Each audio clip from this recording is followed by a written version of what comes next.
Meu nome é Anderson Vitorino, para quem não me conhece. É também a primeira live que eu estou fazendo na vida, assim, no Facebook.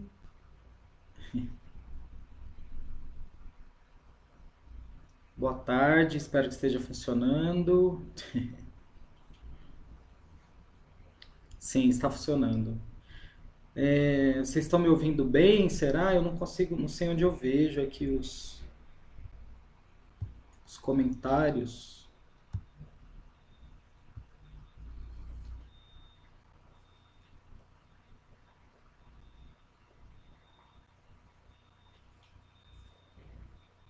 Mas eu acho que está todo mundo me ouvindo sim. Ah, sim, o Babá já respondeu.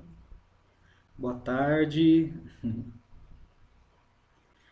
Oi, Isa. Oi, Delice. Boa tarde.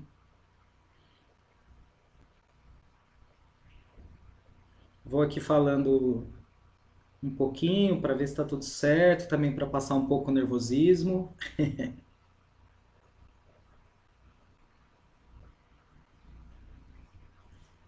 Ah, que bom, acho que está funcionando sim. Pessoal, então, primeiramente, antes de tudo, vou agradecer muito, muito o convite do Babá, sua bênção, salve sua coroa, nosso pai amado Alexandre Meirelles. E também já vou lembrando que essa live aqui é para movimentar a nossa casa, movimentar a página e para lembrar todo mundo que a casa precisa de recursos para se manter em pé.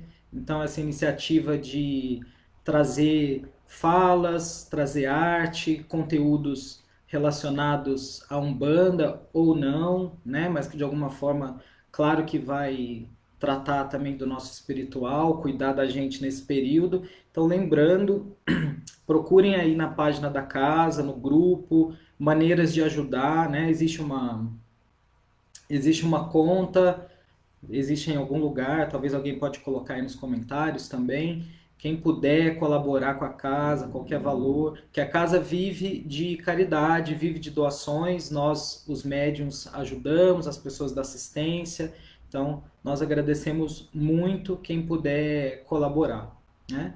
Bom, vou me apresentar um pouquinho. Meu nome é Anderson Vitorino, eu sou filho de santo da Casa de São Lázaro.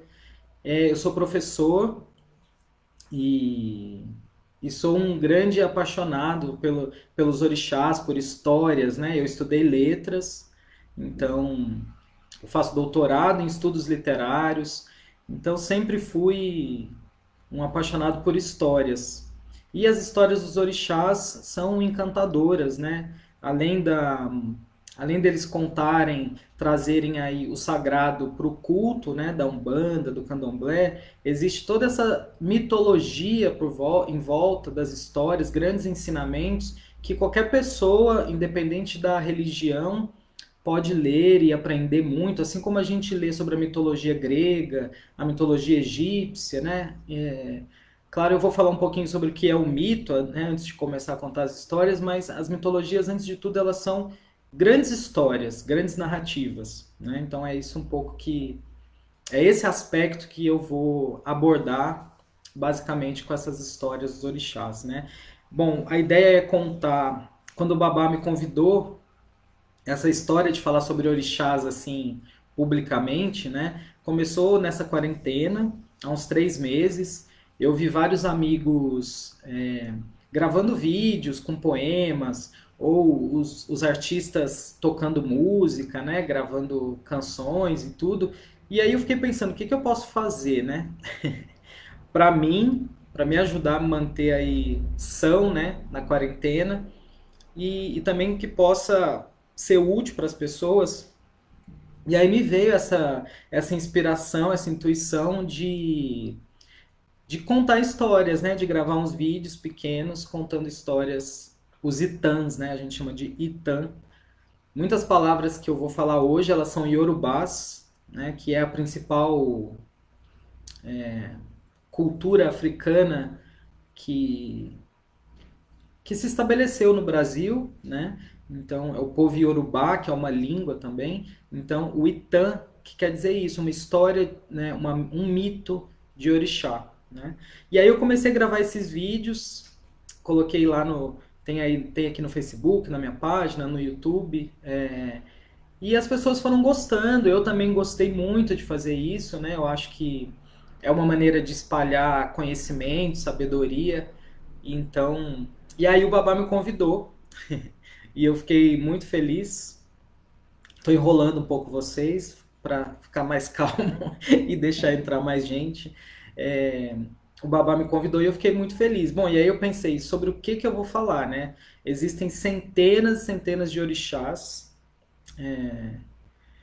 nem todos com esse nome de orixás, né? A maneira como a gente chama agora, né? Aqui, mas assim, existem aí os inquices, os voduns, que são essas divindades cultuadas em África, né? Em várias regiões da África, e que a gente chama de orixá. Então, sobre o que eu poderia falar, né? Como eu poderia escolher algumas histórias, qual o tema. E aí me veio essa inspiração, essa ideia de falar sobre o começo, sobre a criação do mundo e a criação da humanidade, né? Foi o que eu escolhi. O Babá falou que eu poderia contar o que eu quisesse, né? Mas eu escolhi falar então dos mais velhos, né? Dos que vieram primeiro.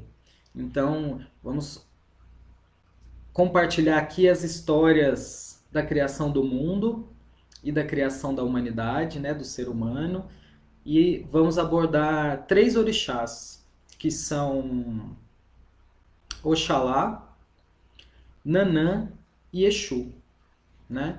Deveria ter feito a ordem contrária, né? Exu, Oxalá e Nanã. Por quê? Porque tem essa tradição que o primeiro orixá a quem a gente reverencia, de quem a gente fala, é Exu, né? Esse orixá cheio de tantos e tantos mistérios, né? A própria origem de Exu, ela é tão rodeada de mistérios. Alguns dizem que Exu sempre existiu, né? Porque Exu está em tudo. Então, quando existiu nada, Exu já estava lá, né? Mas não é uma live sobre Exu, mas comecemos com ele, né? Depois eu vou explicar lá no final, explicar por que que tem uma das explicações de por que que a gente começa todo o trabalho falando sobre Exu. Então também vou acender uma vela para Exu, para que esse grande orixá nos abençoe, permita que a gente tenha aí um momento gostoso de história, né? Como eu disse, eu quero que isso daqui seja uma roda de histórias, independente do culto de cada um, da religião, da fé. Estamos fazendo uma roda de histórias e conhecendo um pouco mais dessa cultura tão linda, né? E que a gente precisa divulgar e honrar cada vez mais, que é a cultura africana, né? Então, salve Exu, Laroí Exu, salve a força. E agora podemos começar, né? Bom, o que é um mito? Né? Existem várias explicações, vários livros sobre isso. Muita gente pensa, mito é verdade, mito é mentira, mito quer dizer que algo existiu, não existiu. Então, eu fui procurar um pouquinho nas leituras aqui do Mircea Eliade, né? Um professor, um estudioso que tem um livro que se chama Mito e Realidade, é um dos trabalhos dele sobre mito. E ele vai falar que mito é, antes de tudo, uma narrativa, é uma história, né? Mas essa história, ela está sempre...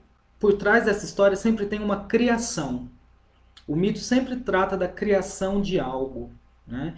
E o mito está ligado ao divino, ao sagrado, né? Ou ao sobrenatural, para quem quiser usar essa palavra também, né? Mas o mito não necessariamente é a criação de algo físico. O mito, ele também cria as nossas relações, ele organiza as relações da nossa sociedade, né? A forma como a gente se organiza, a forma como a gente se relaciona.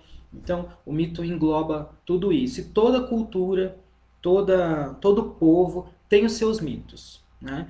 Um dos grandes temas dos mitos é justamente a criação do mundo, né?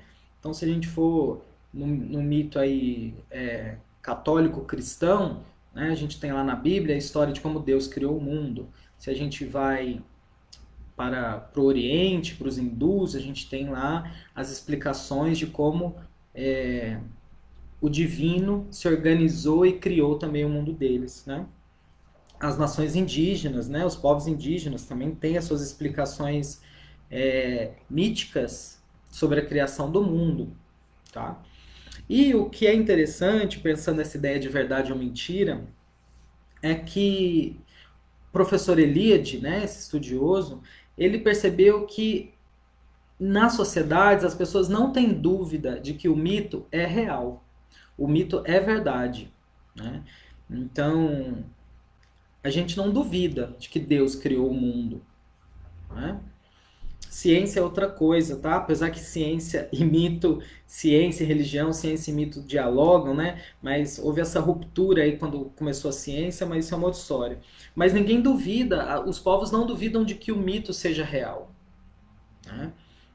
Então, quando a gente pensa, mas Oxalá então existe, quando a gente lê uma história fora da religião, né? Oxalá lê a história, Oxalá então existe ou não, né? E os povos de onde vem esses mitos vão dizer que sim, que existe, né? Então, não importa se você acredita que existe ou não, mas a força do mito é justamente essa, né? Para as pessoas onde esse mito, de onde vem o mito, ele é real, tá? E uma coisa também, eu quis acender a vela aqui, mesmo não sendo um trabalho religioso, né, que a gente está fazendo, mas por quê? Porque quando a gente fala do mito, o Eliade ainda fala sobre isso, quando a gente fala do mito, quando a gente pensa, quando a gente lê o mito, a gente está atualizando o mito. Então, nesse momento, eu acredito, né, que nós estamos aqui e vamos falar sobre esses orixás, sobre esses mitos, e eles estão aqui nesse momento. A gente está revivendo essa história, tá? Por isso, então, dessa sacralidade que eu impus aqui a esse momento, tá? Bom, então quem se interessar por isso, para ler um pouco mais, tá lá nesse livro chamado Mito e Realidade, tá? Entre outros também do Mircea Eliade. Bom, então, começando, né, também já agradeci o Babá, eu conheci a Casa de São Lázaro em Uberlândia, foi lá que eu conheci a Umbanda, conheci a Casa de São Lázaro, então não posso deixar de também agradecer, além do Babá, Alexandre, os outros primeiros mestres que eu tive, né, Pai Luiz e Mãe Tânia, fazendo aqui a reverência à ancestralidade, né, aos que vieram antes. E na nossa Casa de São Lázaro também pessoas que eu não conheço, mas que vieram antes. Então agradeço também e ofereço esse trabalho à Dona Maria e ao vô Vitorino. E na minha vida, claro, aos meus pais também agradeço e honro aqui a ancestralidade. E nos mais velhos ainda, pela figura da minha avó Glória. As primeiras histórias que eu mais lembro, assim, que eu ouvi quando eu era criança, foram contadas pela minha avó Glória, que mora em Lavras, em Minas, onde eu nasci, que eram as histórias da aparição de Nossa Senhora de Fátima para os três irmãos lá em Portugal, né? Então, as histórias sobre as divindades sempre estiveram presentes na minha vida, né? Bom, vamos entender então como esse mundo foi criado, né? Eu fiz várias anotações aqui para eu não me perder, não ficar muito emocionado aqui e viajar demais. Então, a criação do mundo segundo a mitologia dos orixás, né? Que podemos falar aí uma mitologia africana, tá? Se hoje a gente compartilha e tem acesso, é graças aí aos povos africanos, né? Que foram trazidos para cá, para o Brasil, a gente já sabe dessa história, né? Na condição de escravizados, mas que nos presentearam nesse momento, né? Nos deixaram aí e deixam, né? E estão atuantes. Essa mitologia, né? Entre outras coisas como língua e e comida, enfim, e que está tudo ligado aqui nas histórias, nas mitologias dos santos, né? Bom, existia, primeiro a gente vai falar do ser supremo, né? Do grande criador, chamado aí de Olodumare, tá? Bom, essas histórias, pessoal, antes de começar, essas histórias elas variam muito. Você pode falar, ah, mas eu ouvi essa história e tinha alguma coisa diferente. Por quê? A gente está falando de uma tradição oral. Hoje a gente tem livros, a gente tem aí enciclopédias sobre esses orixás, informação na internet, mas não existia esse registro. Então é uma tradição oral, passada aí. Por isso que eu estou aqui, comecei honrando, né, os mais velhos e quem veio antes, porque são justamente, é assim que a gente aprende, né? Então as primeiras histórias que eu ouvi de mitos, eu não li, eu ouvi. Por isso que eu falei aí do nosso babá e também pai Luiz, mãe Tânia, dentro da casa lá em Uberlândia, que trazem pra gente essas histórias no dia a dia dos terreiros, né? Mas hoje existem livros incríveis, não hoje, né? Mas existem livros incríveis com essas histórias, né? O Fatumbi, o Pierre Verger, registrou, além de fotografia, ele escreveu sobre os mitos, registrou. Existe a mitologia dos orixás, né? Que é um livro enciclopédico do Reginaldo Prandi, né? Aliás, eu uso, são as principais fontes, né? Que eu uso para contar as histórias, os mitos. Então, para quem se interessar, tem aí esses livros. Mas isso tudo foi colhido, o professor Reginaldo Prandi conta, né, no início do livro, que ele foi para a África, foi para Cuba, rodou o Brasil, coletando esses mitos, ouvindo, né, justamente as pessoas, a gente fala de boca a ouvido, né? Ele foi então colhendo essas histórias e registrando essa infinidade aí de histórias. Bom, voltamos então ao Senhor Supremo, né? Chamado de Olodumare, pode ter outros nomes, mas é o grande criador aqui dentro da mitologia africana dos orixás, né? E Olodumare criou divindades. Que são os orixás? Os orixás são forças divinas, são criações do Deus, tá? Sendo eles também divindades, chamados de Imalés antes, né? Existiam 600 Imalés. Dizem que 200 ficavam à direita de Olodumare e 400 à sua esquerda, tá? Só que esses 200 à direita de Olodumare, eles eram chamados de maus, de orgulhosos, lutavam muito entre si, criavam muita confusão, e acaba que Olodumare os relega ao nada, né? Se desfaz dessa sua criação e salva apenas um, que é o orixá Ogum, né? Ogum, então, era um desses 200 que ficava à direita de Olodumare, e ele passa a ser... Olodumare determina que Ogum seria um guia para os outros 400, tá? Então, olha aí os 400 divindades, né? Bom, desse lado desses 400... Olodumare decidiu chamá-los, convocá-los para criar o mundo, que a gente tinha chamado Orum, né? Como a gente pode pensar o céu, onde vivem essas divindades, tá? E aí Olodumare decide criar o mundo, criar o planeta. E aí ele chama seus Imalés. O primeiro deles é Orunmilá, que é o Senhor do Destino, e determina que Orunmilá seria esse primeiro responsável por esse grande projeto, né? O projeto da criação.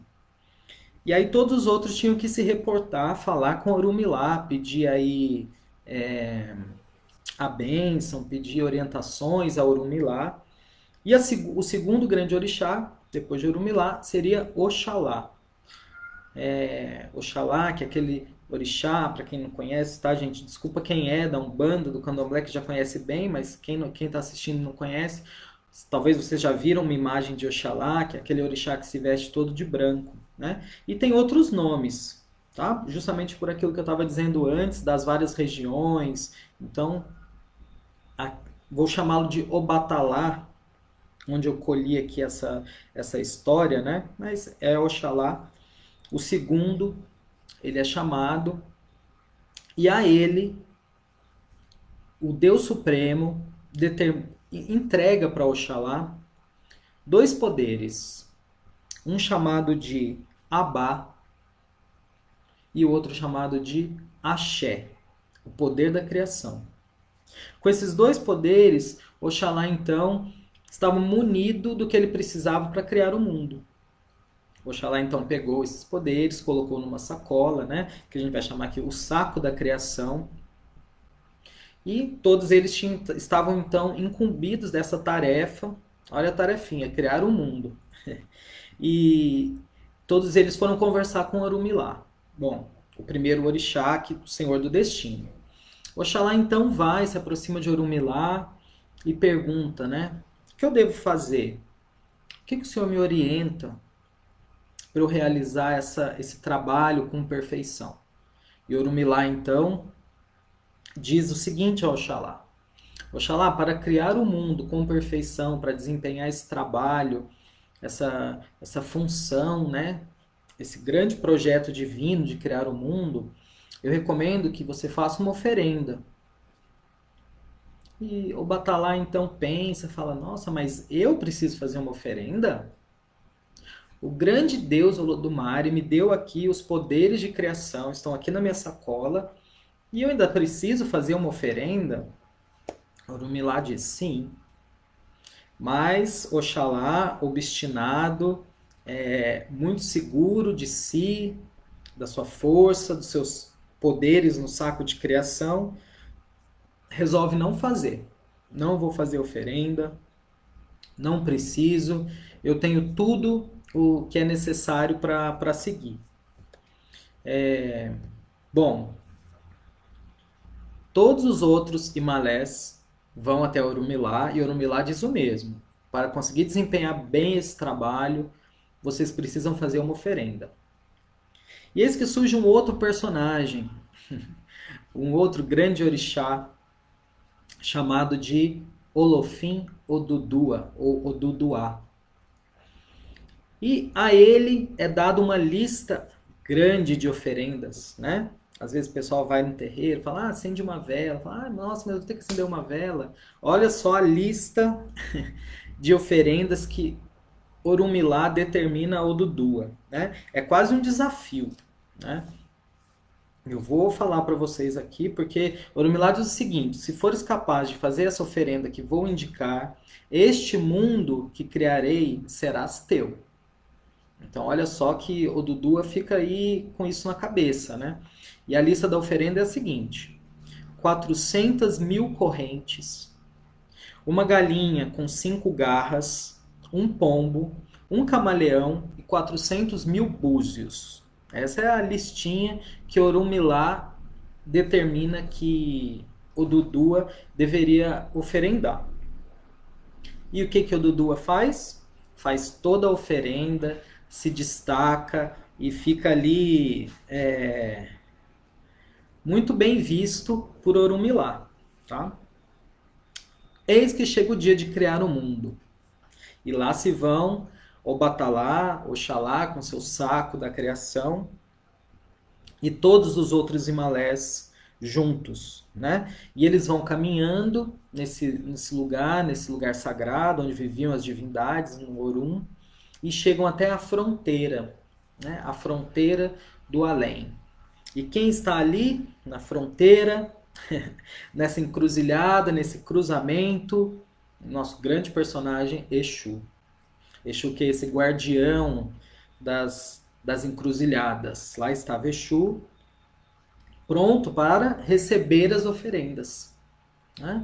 Exu tem essa função divina de receber os nossos pedidos, os nossos presentes e levá-los ao Deus Supremo, ao Olodumare, né?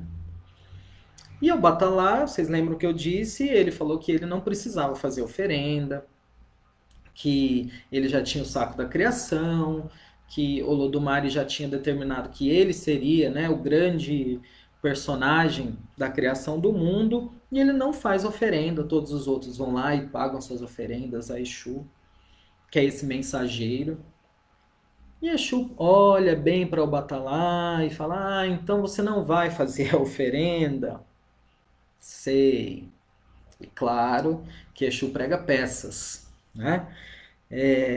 E com uma cabacinha mágica, ele aponta para o Batalá, aponta para Oxalá, e de repente, Oxalá começa a sentir uma sede, eu também estou um pouco.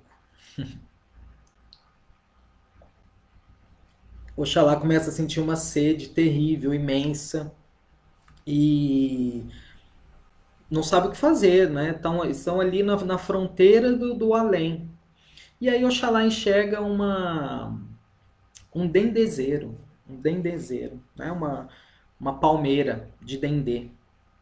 E aí ele vai, todo de branco, com seu opachorô, que é um cetro grande, né? Com uma espécie de bengala, Oxalá, o orixá mais velho. E com esse opachorô ele fura o dendezeiro, fura essa árvore e começa a escorrer ali um líquido. E Oxalá começa a beber, e vai bebendo, bebendo, estava com muita sede, graças a Exu. Exu tinha feito isso. E ele bebe muito, né? Bebe muito, se embriaga. Porque era o vinho de palma, o vinho de dendê, que se você bebe muito, você fica embriagado. E aí Oxalá, bêbado, perde totalmente a noção de onde ele está, quem ele é e dorme. Dorme profundamente, começa a roncar lá embaixo da palmeira, do dendezeiro. E o Dudua, lembram-se do outro personagem, que tinha feito todas as oferendas com bastante determinação, pega a sacola da criação, que estava ao lado de Oxalá. Tá? E ele vai até o Olodumare. Munido desse saco, ele vai até Deus. E chega lá e fala: Olha, Deus, o Senhor determinou que Oxalá era o responsável, né? Ele que carregava o saco da criação, mas ele perdeu o saco.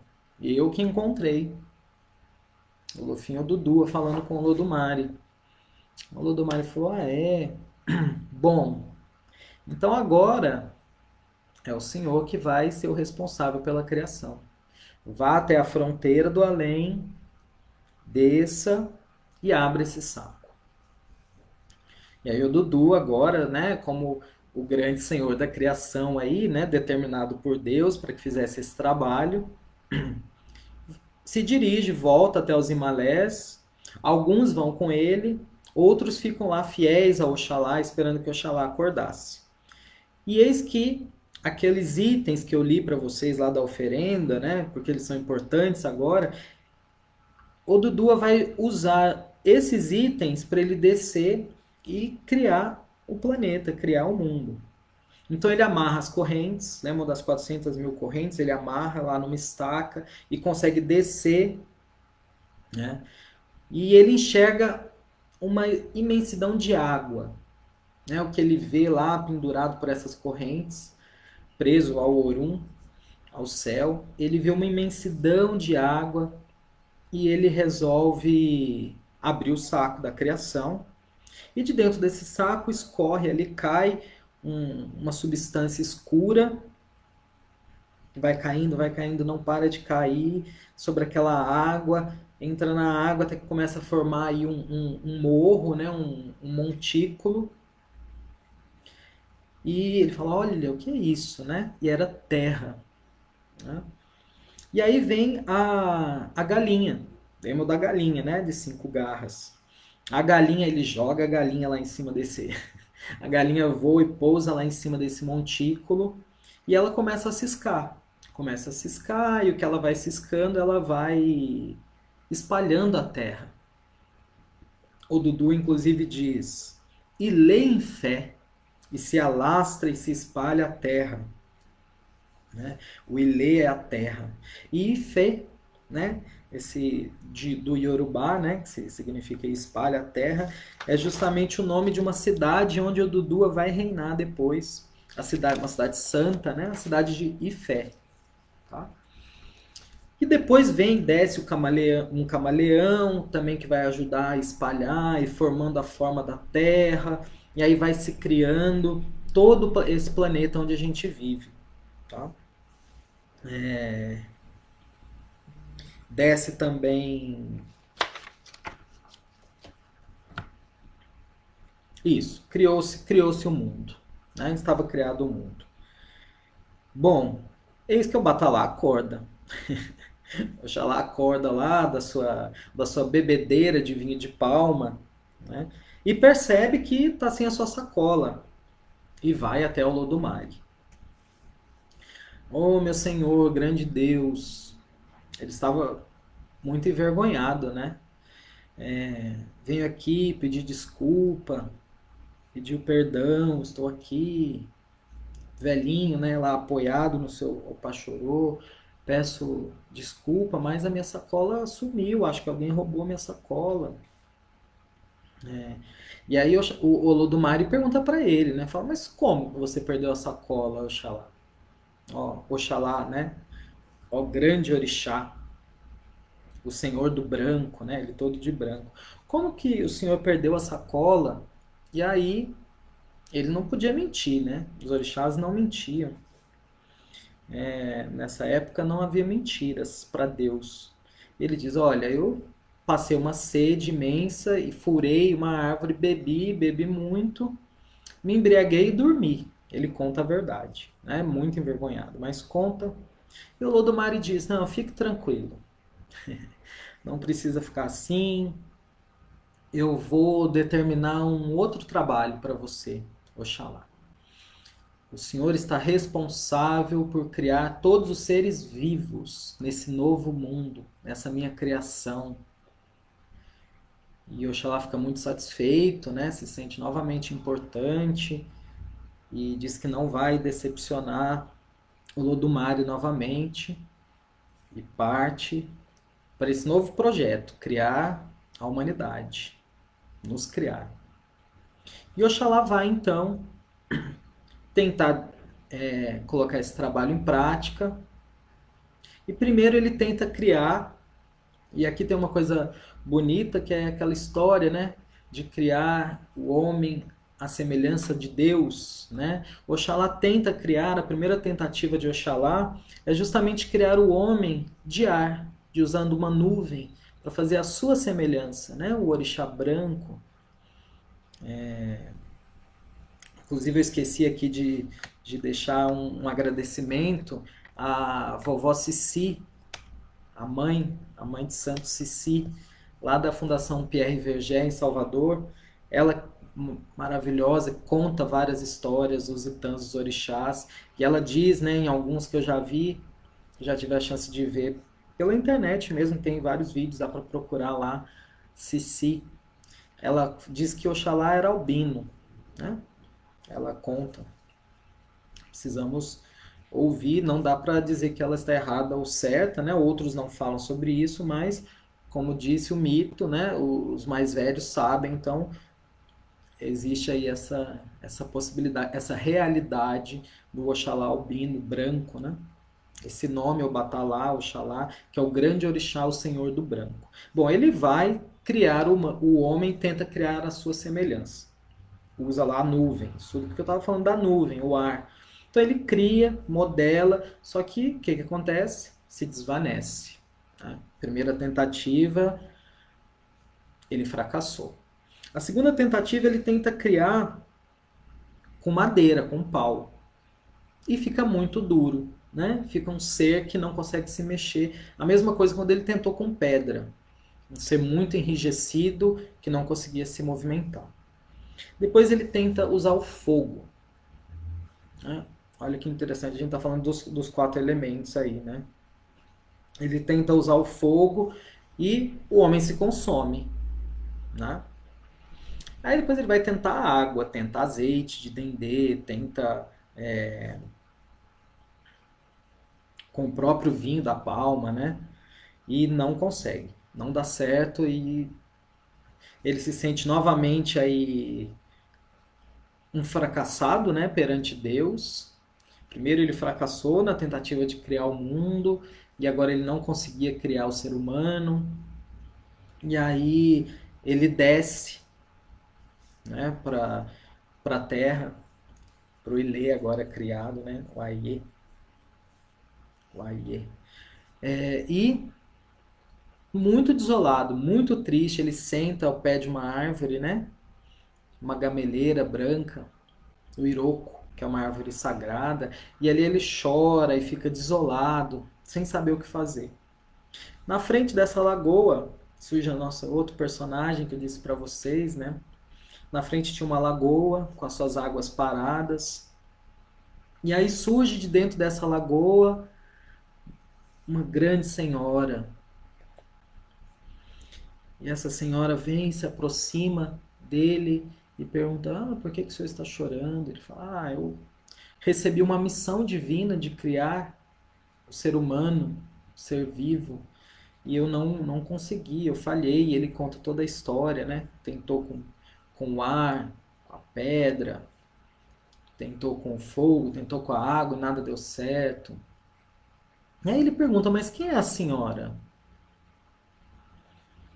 A senhora parece uma rainha.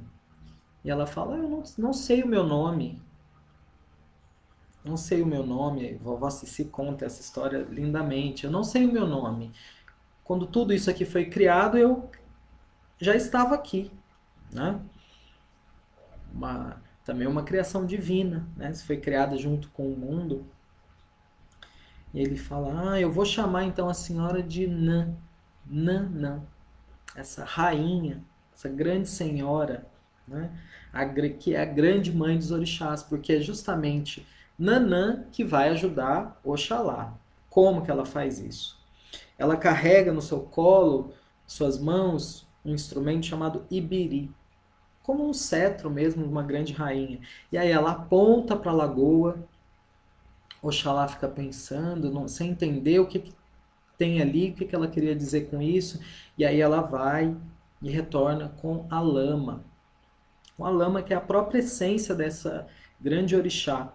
E ela empresta essa lama, e que vai virando ali um barro. Oxalá começa a usar esse barro de Nanã para modelar o ser humano. Faz lá a perna, faz os braços, vai modelando, né, o tronco, faz a cabeça. E aí, mas ainda estava sem vida, né? E aí ele vai usar o sopro de Deus. Vocês já ouviram essa história, né? O sopro de Olorum, que vai colocar aí o espírito, a vida nesse corpo modelado por Nanã e Oxalá. Oxalá ficou responsável, ele que fez a cabeça, né? A cabeça foi criada por ele. Bom, e aí ele ficou muito feliz e criou a princípio 3 seres humanos ali, né? Um branco como Oxalá, um preto como a senhora, a grande senhora Nanã, e um outro vermelho, que são as cores da criação: o branco, o preto e o vermelho. Bom, depois, com essa ajuda, né, essa grande ajuda de Nanã, lembrando que Nanã só pediu uma coisa por ter emprestado essa lama, sua essência para o ser humano, ela só pediu uma coisa: que quando o ser humano chegasse ao fim da sua vida, ou seja, na hora da morte, que esse corpo voltasse então para os seus domínios, voltasse para a terra de Nanã. E Oxalá aceitou e Olodumare também aceitou. Foi feito esse trato, né? Então salve aí essa grande senhora que ajudou Oxalá. Sem essa ajuda, né? Sem essa junção aí do masculino Oxalá e do feminino Nanã, nós não estaríamos aqui, né? E sem o sopro de Olodumare. Bom, Oxalá então, bom, vou voltar. Por que que eu falei que Exu fica lá, né, na encruzilhada, recebe tudo primeiro? Estamos chegando nessa parte. Oxalá, então, imbuído agora desse poder de criação do ser humano, né, graças à ajuda de Nanã, retorna à sua casa e começa lá a fabricar a humanidade, né? E vai produzindo os seres humanos, vai produzindo os seres humanos. Exu, que não tinha um trabalho, embora ele ficasse já nessa encruzilhada aí, ele ainda não tinha um trabalho, né? Ainda não era o senhor das encruzilhadas como ele vai se tornar ao final dessa história aqui que eu estou contando. Exu então resolve ir até a casa de Oxalá, observar, né, o velho orixá fabricando os seres humanos, moldando, e Exu se coloca ali para observar. Então ele não fala nada. Oxalá recebia outras visitas, né? Apesar que ele estava sempre muito ocupado, ele estava obstinado, determinado na sua função divina de criação da humanidade. Exu ali observando, ficou 16 anos observando Oxalá criar a humanidade, moldar, criar os homens, as mulheres. E até que Oxalá falou: olha, Exu, você que está aí, você poderia me ajudar. Eu vou te dar uma função. Você vai ficar lá na frente da minha casa, onde tinha uma encruzilhada. Você vai ficar lá para me ajudar, porque essas pessoas ficam vindo aqui, um monte de gente me visitando e elas estão me atrapalhando. E aí as pessoas começaram a levar presentes para Oxalá também, para agradecer a criação. Enfim, aí o Exu vai ficar, depois de ter aprendido tudo, ele vai ficar lá na porta. E ele virou ali um mensageiro. Olha só, né? O mensageiro entre as visitas e Oxalá. Né? Ele recebia as oferendas e levava a Oxalá. Né? E isso foi de muita ajuda para Oxalá, que começou a ficar mais. Teve mais tempo para empregar ali a sua força da criação. E então Exu, depois desse tempo, fazendo esse trabalho, Oxalá determinou, né, foi determinado que Exu, então, quem quisesse passar ali, deveria pagar, então, alguma coisa primeiro a Exu, porque ele estava fazendo esse trabalho. Né? Primeiro quem receberia seria Exu. E então ele recebe, ele ganha esse título de Senhor da Encruzilhada. Né? Primeiro, então, antes, quando a gente quer... E ele que abre o caminho, né? A gente vai lá e pede, e aquele caminho é aberto, ou a gente vai lá e entrega, fala, olha, leve aqui esse meu agradecimento ao Oxalá, leve aqui esse meu pedido ao Oxalá, e Exu faz esse trabalho árduo, né? Então, por isso que ele está em todos os lugares, e primeiro a gente pede licença a ele, pede a proteção dele, né? Pessoal, era isso que eu separei para contar para vocês, né? Como que foi essa criação, como que deu essa criação do nosso mundo, como que nós somos criados segundo essa mitologia dos orixás. Claro que tem muito mais histórias, né? Eu quis começar por esse princípio, para depois outras pessoas que virão aqui contar essas histórias. Eu também vou voltar, caso, né, o Babá me chame, eu vou voltar com certeza para contar mais um pouco. E espero que vocês tenham gostado. Espero que vocês tenham. Eu não estou vendo aqui, eu não consegui ler os comentários nenhum, gente.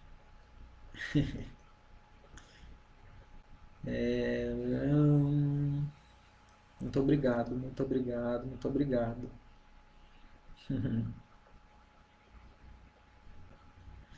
O Babá confirmou, Oxalá era albino. Todo albino filho de Oxalá. Para quem não está lendo os comentários, Salu Bananã.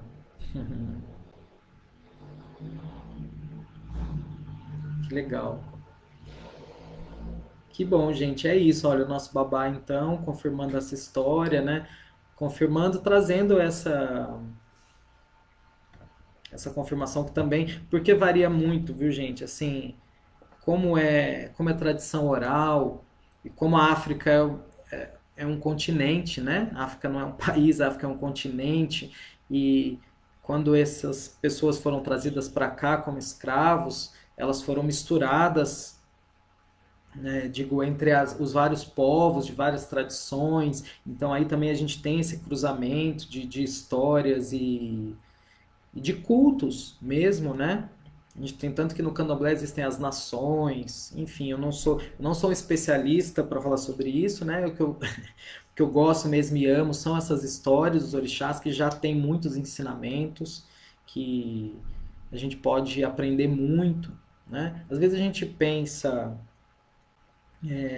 para terminar, né? Às vezes a gente pensa, mas o orixá é uma pessoa, né? Existe muito isso quando a gente vê uma imagem de Oxalá, então, esse velho, é, Nanã, essa senhora, né? Exu é dessa maneira, assim, personificado. E aí tem um livro, falei do Pierre Verger, do Fatumbi, que é esse livro aqui, Lendas Africanas dos Orixás. E aí ele abre esse livro, o jeito que ele começa é o jeito que eu vou terminar.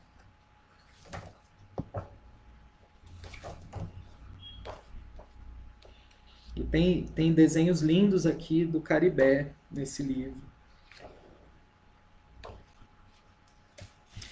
E aí ele conta, eu vou ler, né, com a licença aqui de Pierre Verger, ele conta que um babalaô contou para ele uma vez. Antigamente, os orixás eram homens. Homens que se tornaram orixás por causa de seus poderes. Homens que se tornaram orixás por causa de sua sabedoria. Eles eram respeitados por causa da sua força. Eles eram venerados por causa de suas virtudes. Nós adoramos sua memória e os altos feitos que realizaram. Foi assim que estes homens se tornaram orixás. Os homens eram numerosos sobre a terra. Antigamente, como hoje, muitos deles não eram valentes nem sábios. A memória deles não se perpetuou. Eles foram completamente esquecidos. Não se tornaram orixás. Em cada vila, um culto se estabeleceu, sobre a lembrança de um ancestral de prestígio, e lendas foram transmitidas de geração em geração para render-lhes homenagem. Então, mais mistério do que explicação, né? O que importa, mais que tudo, eu acho que é essa sabedoria, essa história e claro, né, o que toca o nosso coração ou não. Então, para algumas pessoas é uma história, mas para nós da Umbanda, do Candomblé,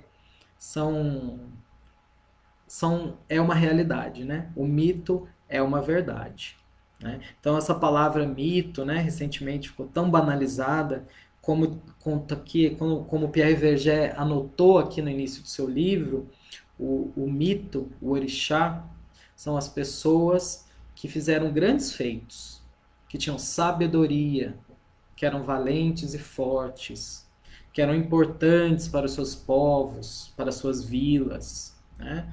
Então vamos ter muito cuidado e sabedoria para saber quem são os nossos mitos, né? E buscar os verdadeiros mitos. Eu acho que é isso, meus amores.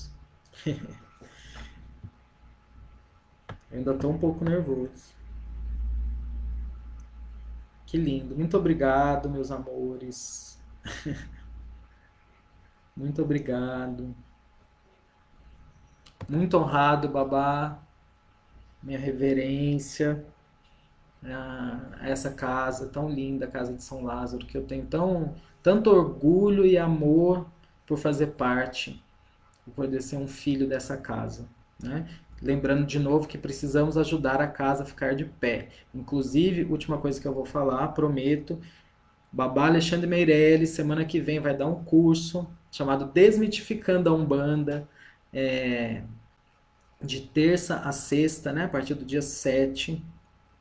Segunda-feira é aniversário do Babá, então ele não vai dar o curso. Segunda-feira, dia 6. E de terça a sexta, o Babá vai dar aulas sobre Umbanda. Então imagine que momento mágico de sabedoria, de compartilhamento, né? E todo o recurso que for recebido com esse curso vai ser voltado para ajudar a Casa de São Lázaro e o Projeto Lázaros, que fica na Cachoeira Dourada, né? Aqui perto de São Paulo, que está ligada à Casa de São Lázaro. Tá? Então, procurem aí no perfil do Babá, Alexandre Meirelles, é um curso para pessoa de qualquer lugar do mundo, né? Vai ser pelo Zoom, se eu não me engano, ou procure no perfil da casa, na página da casa, ou me procure, enfim, a gente vai ajudar quem quiser fazer esse curso, aprender um pouco mais sobre a Umbanda, claro, vai ter lá muito sobre os orixás, né? Com esse grande mestre.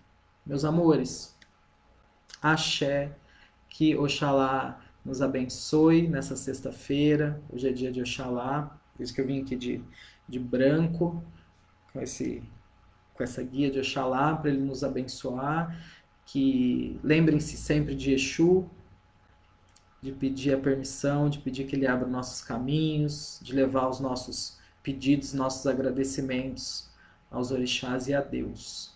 E agradecemos a Nanã, nossa grande, grande mãe, né? Esse mês de julho a gente celebra, lá no final de julho a gente celebra o dia de Nanã, tá?